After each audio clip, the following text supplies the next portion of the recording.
Facebook call. We have a lot to cover in this call, and it's my pleasure to have certainly two partners here, and Trevor and Eric from Rhapsody, two master coaches, two incredibly powerful networkers and connectors, are going to be leading the call. But for those of you that know Eric and Trevor, my job today will be like herding cats, because this is a topic we're keeping this to 30 minutes, and I bet you the two of them could go on for a few hours and provide incredibly relevant information for a significant amount of time, but we do want to respect the time that we have on the call. So our focus today, as many of you know, of course, I think it's the reason why you're on this call, is because there's an interest in the notion of how you do business development, how you network, how do you build your client base in an era where 90% of meetings happen like this,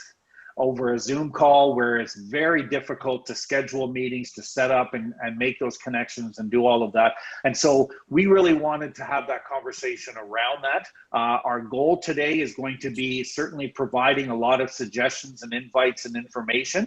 If there's time permits, we certainly want to also make available for you to be asking questions. The best way to ask a question is use the chat feature.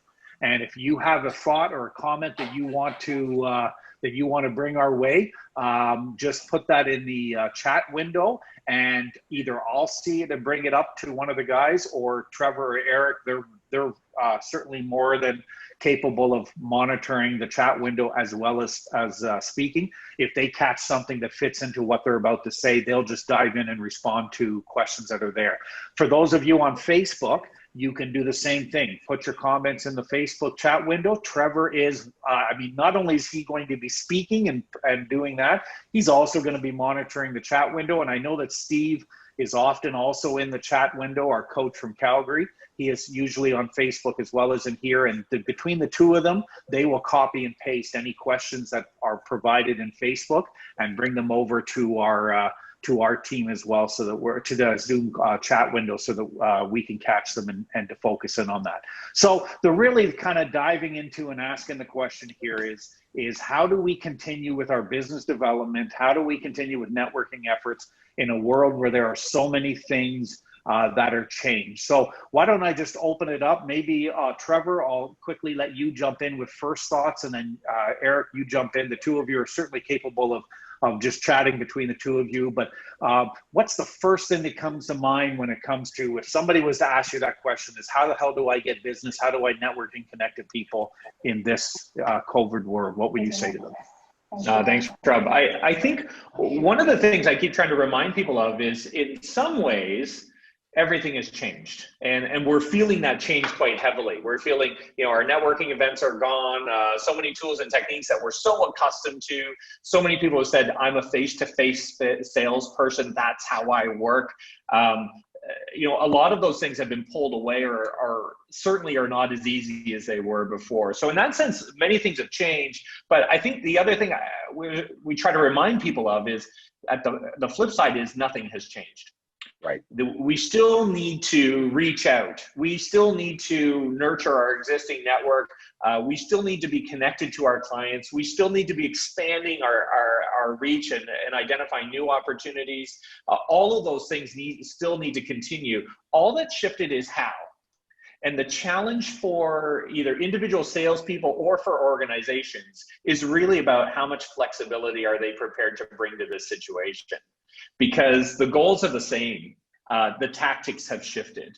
And honestly, when we get to a day where we're trapped or captured by our own tactics and are privileging them over our goals, our objectives, our outcomes, and our principles, then we've got a problem. Then you truly are trapped. And this would be a very, very difficult situation. So I think that's probably core message for me when I get that question, Rob, is you got to orient yourself in this right first, and then start to proceed to say, okay, tactically, what are my choices? Technique-wise, what needs to shift? Where are we weak, and what do we need to bolster? All of those things. And we can talk about those as we go through.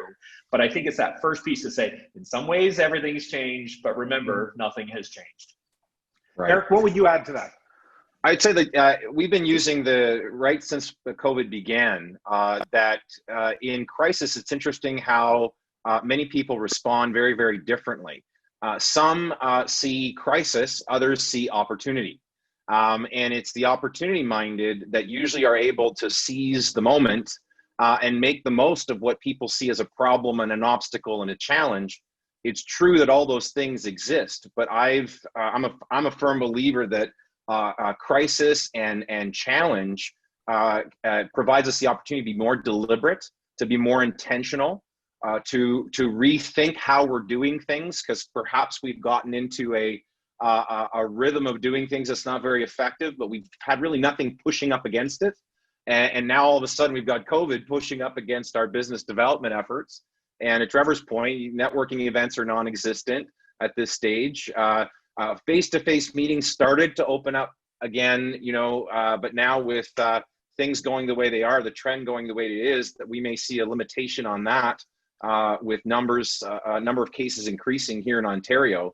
So we really do have to think about how are we going to do this differently. Trevor and I were speaking earlier, and I said, I think this is an opportunity for every business development professional, every business owner who depends on activity in the community to drive business, to really revisit their techniques, their focus. And I think over time, there's a lot of our organizations, leave COVID aside, when we do training on effective networking, effective business building, let's face it, a lot of networking is really drinking bad coffee and rubbing shoulders with people. And not that there's anything wrong with that, but it's not very intentional. It's not very deliberate. It's almost like if we attend these events and we do the following, it's like a placebo. Makes us feel good, but it's not producing results. So this is actually an opportunity to double down on two things. One, your existing networks, right? And two, double down on fundamentals that are highly effective in generating new introductions, new referrals, new business, and that's what we're going to focus on here today. Yeah, right, and so Eric, let me add a thought to that, Rob, if I can. That notion of deliberateness is everything. And so, like, I see we've got Bruce. I see you on this call. Bruce, you're such a savvy sales guy. You've been in that business development world a long time. You know how this works. And it is the individuals who are deliberately working, that who understand the task that's in front of them, the objectives, and how to do that work. Those are the ones that succeed very well. And what's interesting in most sales organizations is, even in a world without any of the restrictions we currently have right now, it's hard to get people to use a deliberate approach and to use the tools, resources, and functions that they've got available to them to do this. Now they're challenged yet again. And for a lot of organizations, as they were coming into all of this, they're trying to reorient themselves. Some were hit really hard and are trying to bounce back. Some were knocked out of the game. Some are booming. All of them have their own challenges with it, but many are riding on on their whip. They had the work in progress. They had landed work, and they were focused on how do we keep delivering this so we continue to have our cash flow. And they were not focused on growth. They were not focused on, hey, what's the BD opportunity in the midst of all this? It's like, what can we close immediately? What can we land that's already in the pipeline? But now we're 6 months on. You can't continue that for too long. And so we're really in that space and time right now where it is about new sales. It is about embracing this new context. And to your point, Eric, doubling down on process and on practice. Because if it was necessary before, I don't know what it is now. It's mission critical. You won't survive without it in this context. So let me kind of pose this to you to get really practical on this, to kind of some real kind of recognizing the amount of time we have on this. When we think of those core practices, those behaviors that we would be doing in sales, you do these whether you're in COVID or not in COVID, but what would be some of those core practices, and how do you do them differently in this kind of environment? Let's maybe talk about some real practical things that could be embraced. And maybe Eric, I'll start with you again, and then Trev, just jump in and chime in as you can. But just what are some of those thoughts around the practical things we could do?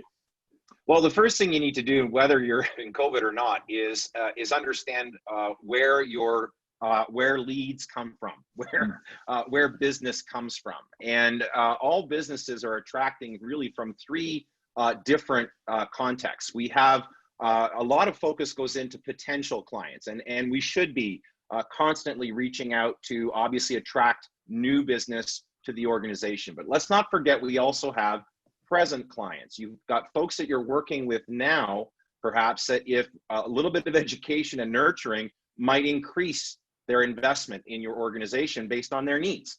In other words, I don't think I have yet to meet an organization that does a great job of educating their client base on everything that they offer.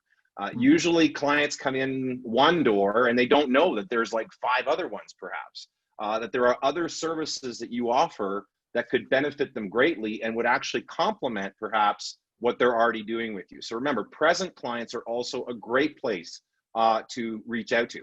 And then here's one that's neglected by most, and that's past clients. Going back through your list of folks that have done business with you before, and seeing how you might re-nurture, reconnect, right? Begin to start a conversation with them. You got to start with getting clear on who are you trying to approach. Again, it used to be that you'd go to a networking event, you meet who you meet. Again, I question whether that's, even COVID aside, that's not a very effective methodology, because you can't control the people that you're going to bump into. You're going to get what you're going to get. Now, it's great for visibility. It's great for presence. It's great to get your brand out there, you know, to be at various things. That's no longer on the table as an option. So being very deliberate in saying, who are the folks that I want to connect with, or the businesses I want to connect with? So who would make that list of potential clients? Who are my present clients that, you know, when I go through my client list, I could identify a number of them that could benefit from other services that we offer. And who are the past clients? Let's face it, we all have past clients we don't want to do business with again. So those aren't the ones you reach out to. But you go back through that list of past clients and you look and say, you know, I haven't connected with this group or this individual in a year, 2 years, 3 years. Here's the deal. The context that we're in right now, we are having so many conversations, especially I would say about the last 4 to 6 weeks. People are getting worn out by the isolation, right? Many are not interacting with their teams face-to-face much, if at all. I think there was a poll that came out just a few weeks ago that said, as of August, over 85% of folks that went home to work when COVID broke out have yet to return to an office. They're still working from home 6 months later. Add to that the social isolation and distancing that's required right now because of the pandemic. People are tired of talking to the same handful of people all the time. So we are actually in a prime season of opportunity where people are almost desperate to talk to somebody else. And so it's a prime time, again, to identify who are the potential clients that I want to work on, who are the present clients that I want to reach out to, and who are the past clients that I want to reach out to. You got to start with some kind of plan, some kind of list that you're going to work off of very deliberately to schedule and plan your outreach on a regular basis. So at Rhapsody, what I heard you say was that at Rhapsody, we love all our past clients. Oh, we do. Yes. As you're talking about those 3 categories, Eric, the current clients, everyone's comfortable to go to, right? Because we have a dynamic, we have a reason to talk to them, even if we're just checking in on a product or a service. It's really, really easy. And where people tend to struggle is with either past clients or the potential clients, people they don't know yet, because we can't bump into them the way we did before. And even the bumping into part, people are uncomfortable in conventional networking contexts, going, what do I say to someone I don't know, right? How do I start? Well, now that situation is exacerbated. And so a couple of thoughts and a tool that maybe we can share with you, and I call it the bridge, right? What we're looking for is the bridge to create a comfortable, safe way to connect with someone you don't know or haven't spoken with in a long time. So it works like this. If I say, if I reach out to Joelle, who I just probably cannot spend enough time with in any possible context because she's so awesome. But if I haven't spoken with her in 10 years, 12 years, and I say, But recently I ran into Lewis, and Lewis and I were chatting, and Lewis mentioned, oh, you know Joel as well. And it's like, yeah, if I reach out to Joel out of the blue and say, Joel, I was just chatting with Lewis, and he mentioned you, and he said, and we realized we both had you in common, and I realized I haven't spoken with you in ages, so I just wanted to touch base. How are you doing? What's going on? That is not weird. That's not uncomfortable, because we have a nice, clean bridge to cross. If I just call out of the blue and go, hey, it's been a long time, how are you? You can do it. It's just not as comfortable. So we want to make it as comfortable for everyone as possible. So that's one version. There's lots of ways you can find bridges around that. But what we have right now is, in some ways, the ultimate bridge, because a bridge is a common experience or a common point of connection between two people. And so COVID is the bridge. I can say, Joel, I know I haven't spoke with you in a decade, but listen, all of this is going on. You know, this is, we're in a strange world. Your name came to mind recently, or I saw it on social media, or it popped up on LinkedIn or whatever, and I realized I hadn't spoken in a while. I just wanted to touch base. How are you? How are things? Because the truth is, we don't know in many organizations, is the organization still functioning? Are they still in that role? Did they get laid off? Like, there's a lot of uncertainty, and we can bridge that, and it's a very natural, comfortable thing to do right now. Now, the other version of that is the even less comfortable, but probably more important piece as well, which is around how do you expand your network in the midst of this? So we know part of that is you absolutely reach out to your existing relationships and say, listen, as we go through this, is there anyone else you think I should be chatting with?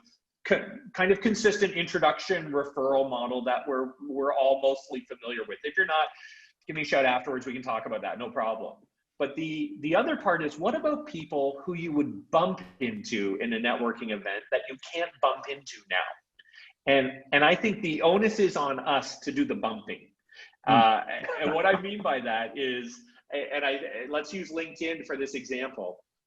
If LinkedIn, is recommending, say, you know what, you really ought to connect with so-and-so because you got like 720 common people and you still haven't done it, to make the connection and say, listen, I know we're in a strange world right now, but I finally relented, and I'm going to take LinkedIn's advice and reach out to you, because it keeps prompting me to say, you and I ought to talk, you and I ought to talk, you and I ought to talk. So listen, if you'd like to do a 15-minute quick Zoom call or phone call or whatever, just to get to know each other, I'd be happy to do that. If not, no problem at all. You make it, again, very safe and easy. And here's the thing, and Eric made the point earlier, I'll reinforce it in this context. Think about the last 6 months. That will be the least weird thing that's happened to that person in the last 6 months, right? When we consider all the things that have happened and the fact that there's a real desire of people to connect. It's no surprise to you that I would probably show up as a bit of an extrovert, but 186 days in a row with my wife and kids, who I adore, is plenty. And I'm happy to have other voices and other conversations to be involved with, even if I can't do it face to face. So there's a couple of thoughts in terms of using the bridge. And then actually, this is a great time to be a bit more visible in your social media so that people can bump into you. And honestly, for you to start to bump into them a little bit more as well. You know, I love, it's a great tool, great concept to use. And I love how when you frame that, you even mentioned, does it make sense to have a 15-minute or 20-minute call? It's not, you're not scheduling a 60-minute Zoom call with somebody where that can become awkward. A 20-minute call is safe. And if you need to then add a second call, then you can add a second call. Eric, you want to jump in? Where would you go from there?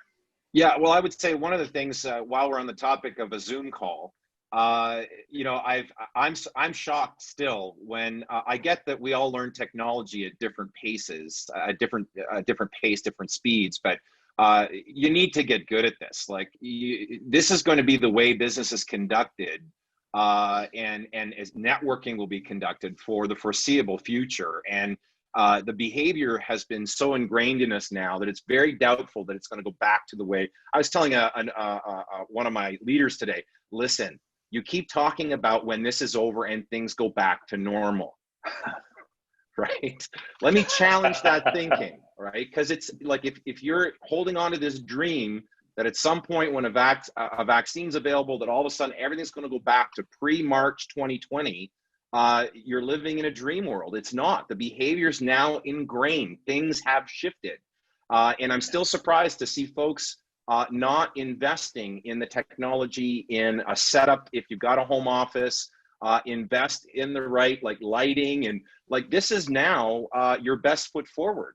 And if you show up and the audio is lousy and you can't be seen because you got a window open or a window behind you and all the backlighting's making you look horrible, you wouldn't show up to a networking event all disheveled, right? So understand that this is now the new reality, and we've got to get good at it. We've got to invest time, energy, and maybe perhaps a little bit of money, right, to get the right setup so that we can do this more effectively.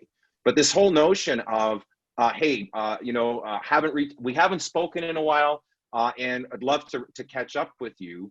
The whole, really what's driving that, two things. One, we have to be present.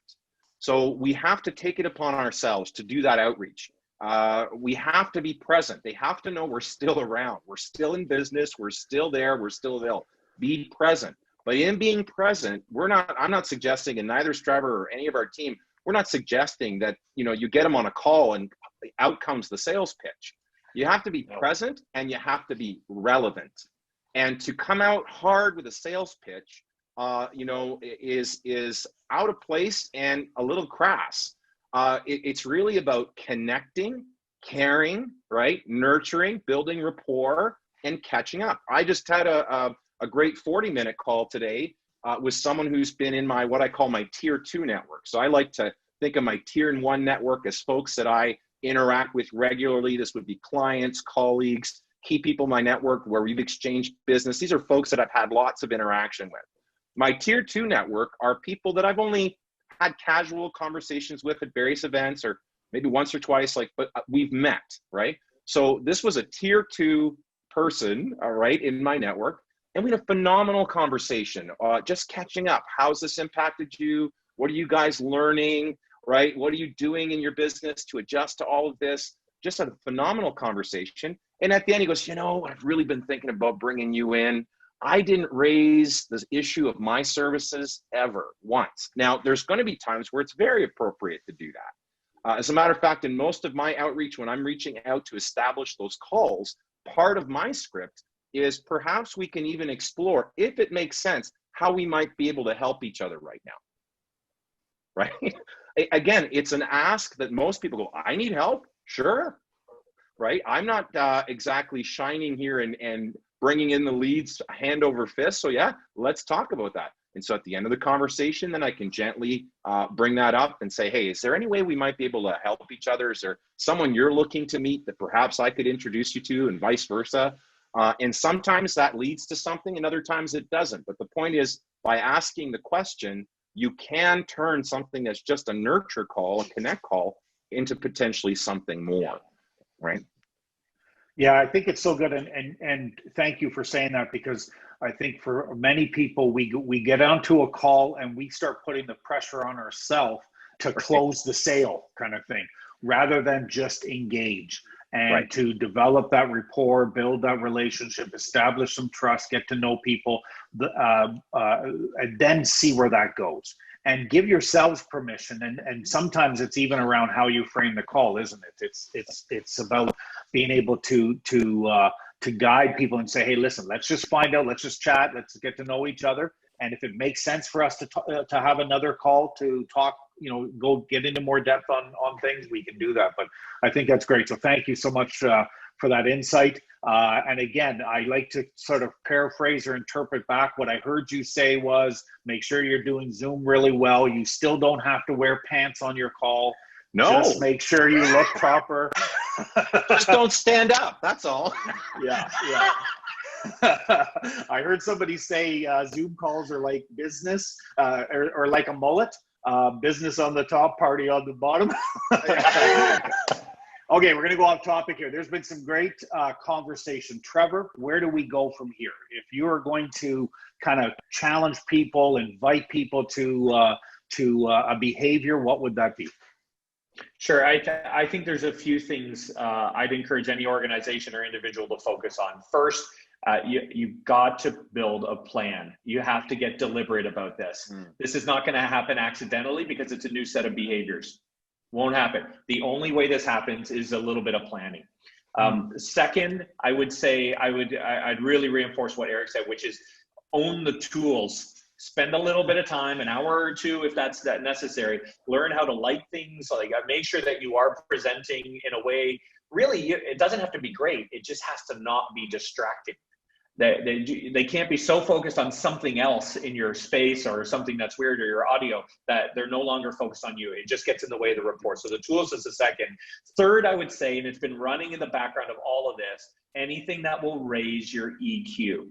Anything that will help you read people, listen to people, understand people better is essential. Being present is part of that. Listening deliberately is part of that. Making it safe is part of that, because these tools get in the way, and we have a limited set now. We don't have the full body language to work with, right? We have kind of shoulders and head. We have less information. We've got leg. We've got all of those things. So anything that is going to improve that will make a difference. So if you're working with a coach, talk to them about that. Bring that to life. If you're not, reach out. We'll spend an hour with you and map out a plan, or we can point you through tools, programs, processes that will help you continue to really raise how you connect with people. That is very clear and easy. We do that day in and day out, and I'll tell you, the impact of that is massive when you get that right. Those would be the three areas if I had to summarize a little bit here, Rob. Yeah, that's great. So thank you. And I encourage you to do that. We've got our email addresses listed even on the screen. If you don't have a coach, reach out to me, and I'm happy to make that connection and introduce you to one of our coaches. We are right up against time. Here's what I'm going to ask you to do is maybe just I'll give in one sentence or two sentences, just a quick word of encouragement to people around networking, business development, something that they can take with them. While I'm giving you a second to think through what you're going to say, want to encourage you. We're doing these calls once a month. Next month, we're going to be zeroing in on mental health. StatsCan released some information, and 46,000 Canadians were asked. In 2018, it was 8% said that they felt that they were fair or poor. Over half of them said that their mental health has worsened since physical distancing came in. And so we're really excited. We're going to talk a little bit about that, and we're going to dive into that kind of a topic. But we'll have more information. Like all of these, emails will get sent out with more details about who is going to be involved in the call, all of that information, and just so excited that we can continue to do these webinars. But final thoughts. I know that there weren't a lot of questions from anyone today. This was one. If you're like, perhaps like me, I was just taking in a lot of great information from two people that I consider the best at doing this. And so really do appreciate it. But encouraging words. I'm going to start with you, Trevor, then Eric. I'll have you close it off, and then you can actually wrap up the call, and we'll go from there. Trevor. Well, to encourage means to help put courage in someone. So the courage I would try and put in you is to realize that people are feeling very lonely and disconnected right now. And any genuine act of reaching out to them is going to be to their benefit. They're going to appreciate it. So if you've got hesitation around doing that, around what do I say, what do I do, care as a human being and connect. Right. And remember that this is an opportunity. Stop seeing it as a crisis. In many ways it is. In many ways it's changed our lives, probably forever. But it's a tremendous opportunity to be deliberate, to grow, and to get sharp, and to serve, to Trevor's point, serve a lot of people right now that are feeling very alone. Not just serve them serve them relationally, and even serve them professionally, right? So really encourage you. It's in you to do it. If you're a caring person that loves helping others, this is the perfect time to let that really motivate you to do that outreach and connect with as many people as possible. Folks, thank you so much for joining us today. We hope you found this valuable. The video will be available on our Facebook page, and we hope you'll join us next month when we talk about mental health. Thanks, everyone. Have a great evening. Thank you, everyone.